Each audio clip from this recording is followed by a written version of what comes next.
हमारी थाली में रोटी देने वाले उस किसान को ही आज खुद की सुकून की दो रोटी के लिए तरसना पड़ रहा है, उसे आंदोलन करना पड़ रहा है। जी हाँ दोस्तों, खुद को किसान हितैषी सरकार बताने वाली बीजेपी के अमृतकाल में हमारे अन्नदाता किसानों पर आंसू गैस के गोले बरसाए जा रहे हैं। मुबारक हो आपका ये नया अमृतकाल। बीजेपी के अमृतकाल में किसानों को रोकने के लिए कोई छोटी मोटी पुलिस फोर्स का इस्तेमाल नहीं हो रहा है, बल्कि बड़े बड़े सीमेंट के बैरिकेडिंग इस्तेमाल किए जा रहे हैं, नुकीले कटीले कीले इस्तेमाल की जा रही हैं, बड़े बड़े फेंसिंग के लोहे के तार इस्तेमाल किए जा रहे हैं, वो मोटे कीले इस्तेमाल किए जा रहे हैं जिनसे किसानों के ट्रैक्टरों के टायर, जो कि पहले ही 25 से 30 हज़ार रुपए के इतने महंगे टायर आते हैं, वो फटकर चौहल्लर हो जाएं। इस तरीके से किसानों को रोका जा रहा है, वो भी किस लिए? ताकि किसान अपनी आवाज को दिल्ली तक ना पहुंचा पाए।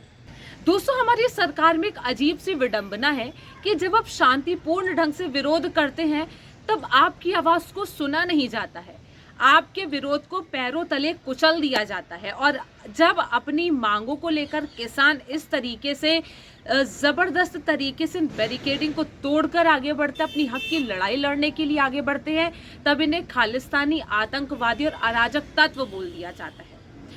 इतनी भारी मात्रा में बीएसएफ के जवान, इतनी तगड़ी सिक्योरिटी फोर्सेस इन किसानों को जो रोकने के लिए सरकार ने लगाई है, तमाम जो लाखों के खर्च सरकार इन किसानों को रोकने के लिए कर रही है, इतना पैसा और इतना दिमाग जो ये सरकार किसानों को रोकने के लिए, हमारे अन्नदाता को रोकने के लिए लगा रही है, अगर इतना दिमाग और इतना कीमती समय किसानों से बात करके उनकी मांगों पर सोच विचार करने में अगर ये समय सरकार लगाती, तो आज शायद हमें इतने बुरे दिन नहीं देखने पड़ते। लेकिन दोस्तों, अभी तो फिर भी गनीमत है। ज़्यादा से ज़्यादा क्या हुआ है? बैरिकेडिंग लगाया गया है, आंसू गैस के गोले छोड़े गए हैं, तमाम किसानों को गलत तरीके से रोका जा रहा है, बस इतना ही तो हुआ है।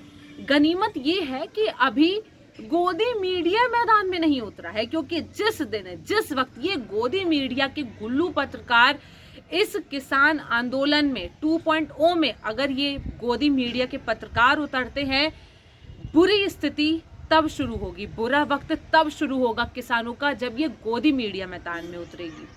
जी हाँ दोस्तों, अभी भी कंडीशंस बहुत कंट्रोल में है, क्योंकि अभी हमारी ये गोदी मीडिया अपने स्टूडियो के अंदर है। जिस दिन ये मैदान में उतरती है, किसानों से बातचीत करती है और बातचीत करके उल्टा इन्हीं किसानों को खालिस्तानी समर्थक और आतंकवाद बता देती है, दोस्तों स्थितियां तब और ज़्यादा बुरी हो जाएंगी, क्योंकि तब किसानों के खिलाफ एक बार फिर 2020 की तरह टूलकिट चलाया जाएगा, किसानों के खिलाफ ही दुष्प्रचार किया जाएगा। और वो भी क्यों? क्योंकि हमें सरकार को बचाना है। दोस्तों, हाल ही की खबर में ये सामने आया है कि किसानों और सरकार के बीच में चली 5 घंटे की बातचीत के बाद भी कोई खास नतीजा नहीं निकला। लेकिन मुझे ये समझ में नहीं आता है कि अगर आप एक तरफ तो आप किसानों को इतनी बुरी तरीके से खदेड़ रहे हैं, उनके सामने इतने बड़े बड़े बैरिकेड्स लगा रहे हैं, तो दूसरी तरफ आप किसानों को आश्वासन किस बात का दे रहे हैं? आप किसानों के साथ बातचीत करने का ये ढोंग क्यों रच रहे हैं? जो सामने है उसे खुलकर आकर बताइए कि आप किसान के कितने बड़े विरोधी हैं, क्योंकि अगर आप किसानों के विरोधी ना होते तो 2020 में किसानों को 378 दिनों तक रात दिन एक कर देने वाला आंदोलन नहीं करना पड़ता।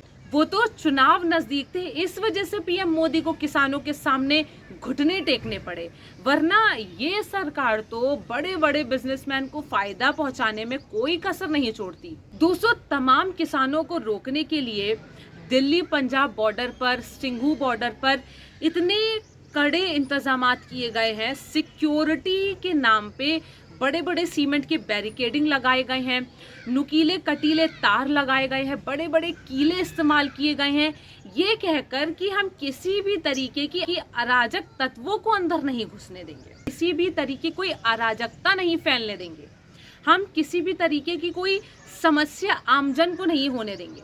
लेकिन दोस्तों, जिस तरीके से दिल्ली में धारा 144 लगाई गई, अलग अलग जिलों में इंटरनेट बंद किया गया, जिस तरीके से आप इतने बड़े बड़े हाईवेज को खोद रहे हैं, इतने गड्ढे खोद रहे हैं, ऐसा करके आप खुद ही सिक्योरिटी के नाम पे आप खुद ही आम जन को परेशान कर रहे हैं। किसानों को रोकने के साथ साथ आप ये भूल रहे हैं कि ऐसा करके आप उन आम जनता को भी परेशान कर रहे हैं, क्योंकि ये बड़े बड़े गड्ढे खोदने से, बड़े बड़े बैरिकेडिंग लगाने से किस तरीके से छोटे छोटे बच्चों को स्कूल जाने में दिक्कत हो रही है, उनके पेरेंट्स को, महिलाओं को किस तरीके की रोज़मर्रा के कामों के लिए दिक्कत हो रही है, किस तरीके से आम जनता जो दिल्ली, चंडीगढ़, पंजाब में नौकरियां करती हैं, उनको ऑफिस जाने में कितने इतने बड़े बड़े जाम की स्थितियां उन्हें देखनी पड़ रही है। जगह जगह जो अपने इंटरनेट बंद कर दिए उसकी वजह से कितने ही यूपीआई पेमेंट्स रुके हुए हैं। लोगों की ऑनलाइन क्लासेस, बच्चों की ऑनलाइन क्लासेस पे जो है इसका एक गलत प्रभाव पड़ रहा है। ऐसे करके आप ये भूल रहे हैं कि आप किसानों के साथ साथ उस आम जनता को भी परेशान कर रहे हैं। तो यानी इन किसानों को रोकने के लिए ये जो गलत काम सरकार कर रही है, इसका खामियाजा कोई और नहीं बल्कि आम जनता को ही भुगतना पड़ रहा है। वहीं दोस्तों मैं पूछना चाहती हूँ कि वो जयंत चौधरी जो 2020 में बीजेपी सरकार के खिलाफ बड़ी आवाज बुलंद कर रहे थे किसानों के समर्थन में, ये वही जयंत चौधरी हैं जिन्होंने सरकार पर जमकर हमला बोला था। किसानों पर अत्याचार करने की बात, किसानों पर अत्याचार करने का आरोप इन्हीं जयंत चौधरी ने लगाया था। अब मैं पूछना चाहती हूँ कि अब ये जयंत चौधरी कहाँ हैं? अब क्या ये सामने आकर किसानों के हित में बात करेंगे? अब दोस्तों ये बात हमें और आपको समझनी पड़ेगी कि सबसे बड़े किसान नेता चौधरी चरण सिंह जी को मात्र एक भारत रत्न देके हम किसानों का सम्मान नहीं कर रहे हैं। मात्र एक भारत रत्न देकर हम इस चीज को ये प्रूव नहीं कर सकते कि हम किसानों के कितने बड़े हितैषी हैं, हम किसानों का कितना सम्मान करते हैं। आपको ग्राउंड पे आके किसानों की मांगों को सुनकर, किसानों के हिसाब से किसानों से बातचीत करके उनकी मांगों को पूरा करना होगा। यही असली किसानों का सम्मान है।